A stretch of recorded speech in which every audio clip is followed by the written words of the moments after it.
Heru Budi Hartono akan hancurkan elektabilitas Anies, pantes kadrun kejam. Karena sejak awal Anies dicalonkan sebagai calon gubernur, sebenarnya kita semua udah tahu gitu, kalau dia itu memang buruk, gak bisa kerja, makanya kemudian dipecat sama Pak Jokowi. Tapi setelah Anies memimpin Jakarta 5 tahun, akhirnya kita sadar kalau Anies ternyata buruk sekali. Gak cuma buruk, tapi buruk sekali. Ya karena ketika Anies akhirnya gak jadi gubernur, lengser gitu ya, banyak orang bersuka cita, alhamdulillah. Masalah selesai. Itu kan artinya puncak masalah Jakarta gubernurnya.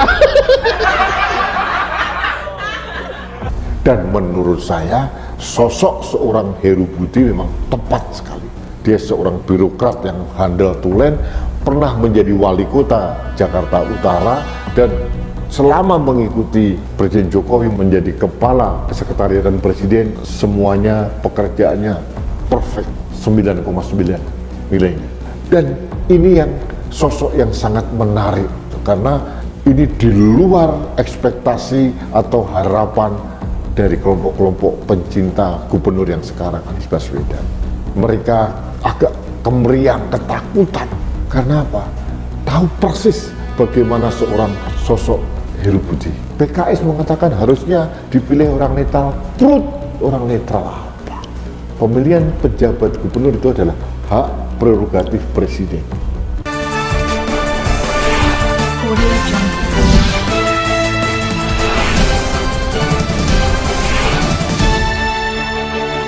Pendukung Anies Baswedan memang brengsek dan kurang ajar banget. Para pendukung Anies Baswedan di Twitter mengatakan bahwa akhirnya gubernur yang dipilih rakyat digantikan oleh gubernur yang dipilih oleh Mendagri.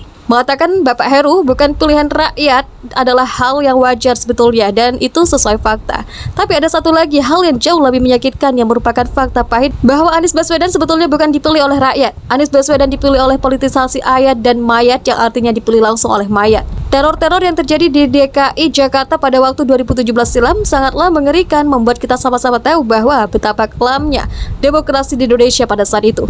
Anies Baswedan didukung lewat politisasi ayat dan mayat yang membuat dia menjadi gubernur rasis yang dicap sebagai radikal yang secara fakta didukung oleh teroris. Jadi sebetulnya kalau mau lihat secara fakta lagi, pemilihan gubernur Heru adalah pemilihan yang jauh lebih baik daripada Anies Baswedan yang merupakan gubernur pilihan mayat-mayat. Bagi saya, para pendukung Anies Baswedan ini justru menjadi orang yang bakalan merusak citra si manusia rasis yang dicap sebagai kebodohan oleh Google. Justru mereka akan menjadikan Anies Baswedan bulan-bulanan masyarakat yang pasti akan menghancurkan elektabilitasnya, karena setiap orang waras pasti nggak akan memilih orang bodoh untuk menjadi pemimpinnya. Setelah pakai ayat dan mayat, sekarang gubernur maksudnya mantan gubernur Anies Baswedan menggunakan darah karena spanduknya bertuliskan sponsor PMI yang merupakan Billy Chaplin. Tapi saya akan fokus dan melanjutkan artikel ini untuk menceritakan tentang gubernur pilihan Mendagri, yakni Bapak Heru.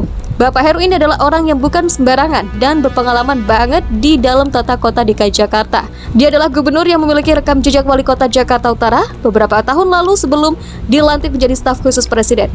Orang ini memiliki pemahaman yang sangat baik dalam menata kota Jakarta karena sebelumnya dia sudah memimpin dalam skala nasional. Dulu Bapak Heru ini sebenarnya pernah digadang-gadang menjadi wakil gubernur yang diusung bersama dengan Bapak Basuki Cahayapurnama sebagai gubernur DKI Jakarta. Namun waktu berjalan dan politik memang cair, membuat Partai Demokrasi Indonesia Perjuangan alias PDP mencalonkan kadernya yakni Bapak Jarod Saiful Hidayat untuk menjadi calon wakil gubernur mendampingi Ahok. Bapak Heru pun legowo dan dia paham bahwa politik yang cair itu membuat dia seharusnya semakin bertumbuh, dan benar bahwa dia dipercaya dalam skala nasional yang mengurus sekretariat. Jadi dengan pengalaman ini saya yakin Jakarta bisa dikembalikan dan diputar arah 180 derajat setelah dihancurkan oleh Anies Baswedan yang rasis, bodoh dan tidak punya malu dalam menghabiskan anggaran masyarakat lewat pajak-pajak yang dibayarkan di kewajiban mereka. Selamat datang kembali Bapak Heru ke DKI Jakarta. Meskipun saya tidak kenal dengan Bapak Heru, saya tahu rekam jejaknya sangat baik dan saya yakin kehancuran-kehancuran yang dimunculkan oleh Anies Baswedan dan selama 4 tahun kemarin ini bisa segera diselesaikan dan dirampungkan. Semoga saja nggak ada dokumen-dokumen yang dibakar untuk barang bukti yang dihilangkan dalam kasus dugaan korupsi yang selama ini disuarakan terus-menerus oleh masyarakat yang kecewa dengan kepemimpinan busuk dari tukang gibul. Genus dan spesiesnya jelas kita nggak perlu ngomong lagi lah ya, bukan Pithecanthropus erectus tapi juga menjadi Homo sapiens yang seharusnya punya rasa dan selera keadilan. Tapi selama ini Homo sapiens tersebut justru tidak menunjukkan bahwa orang ini berbudaya dan memiliki empati kepada masyarakat. Ya sudahlah, nggak apa-apa toh, juga dia udah gak ada.